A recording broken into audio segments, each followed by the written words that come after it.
పశ్చిమ బెంగాల్‌లో సరికొత్త అధ్యయనం మొదలైంది. ముఖ్యమంత్రి సువేందు అధికారి సారథ్యంలో అధికారంలోకి వచ్చిన బీజేపీ ప్రభుత్వం తన తొలి పూర్తిస్థాయి బడ్జెట్‌ను అసెంబ్లీలో ప్రవేశపెట్టింది. ఆర్థిక మంత్రి స్వపాన్ దాస్ గుప్తా కొద్దిసేపటి కిందటే బడ్జెట్ ప్రతిపాదనలు సభలో ప్రవేశపెట్టారు. ఈ బడ్జెట్‌లో ఉపాధి కల్పన, సంక్షేమం, భద్రత, పారిశ్రామిక వృద్ధిని సమపాలలో మిళితం చేసినట్లు కనిపించింది.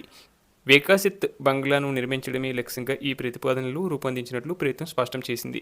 గత ప్రభుత్వంలో 8,15,000 కోట్ల అప్పులు ఉన్నట్లు మంత్రి ప్రస్తావించారు. ఆర్థికంగా ఎటువంటి భారీ సవాలు ఉన్నప్పటికీ రాష్ట్ర ప్రజానీకంపై ఎటువంటి అదనపు పనుల భారాన్ని మోపకుండా ఆదాయ వనరులను పెంచుకోవడమే తమ ప్రధాన వ్యూహమని పేర్కొన్నారు. ప్రస్తుతం అమల్లో ఉన్న ప్రజా సంక్షేమ పథకాలన్నింటినీ యథాతథంగా కొనసాగిస్తామని, దాంతోపాటు కొత్త ప్రాజెక్టులతో నూతన ప్రగతి వైపు పరుగు తీస్తామని వెల్లడించారు. ఇక బడ్జెట్లో ఉపాధి రంగానికి అత్యంత ప్రాధాన్యత కల్పించారు. అనేక ప్రభుత్వ శాఖలలో ఖాళీగా ఉన్న సుమారు 1,00,000 ప్రభుత్వ ఉద్యోగాలను భర్తీ చేయనున్నట్లు ప్రకటించారు. దీంట్లో 33% ఉద్యోగులను మహిళలకే కేటాయించనున్నారు. దీంతోపాటు విద్యా వ్యవస్థను బలోపేతం చేసేందుకు 50,000 ఉపాధ్యాయ పోస్టులు, శాంతి భద్రతల పరిరక్షణ కోసం మరో 20,000 పోలీసు ఉద్యోగులను భర్తీ చేయాలని నిర్ణయించారు.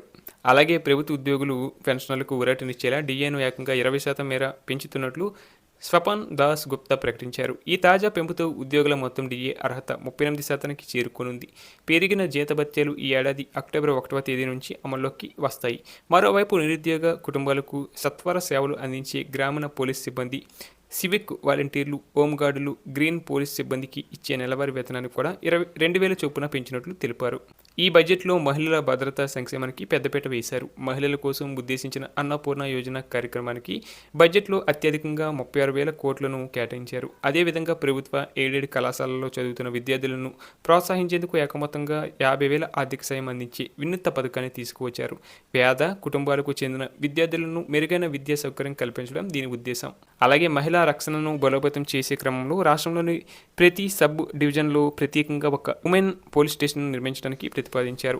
అలాగే ప్రతి పోలీస్ స్టేషన్ పరిధిలో మహిళల హెల్ప్ డెస్క్లను ఏర్పాటు చేయడం, బహిరంగ ప్రదేశాలు రద్దీగా ఉండే పట్టణ ప్రాంతాల్లో ప్రత్యేకంగా గస్తీ తిరిగేలా మహిళా డిపార్ట్మెంట్ సిబ్బందితో కూడిన దుర్గా సురక్ష స్క్వాడ్ను రంగంలోకి దించనున్నారు.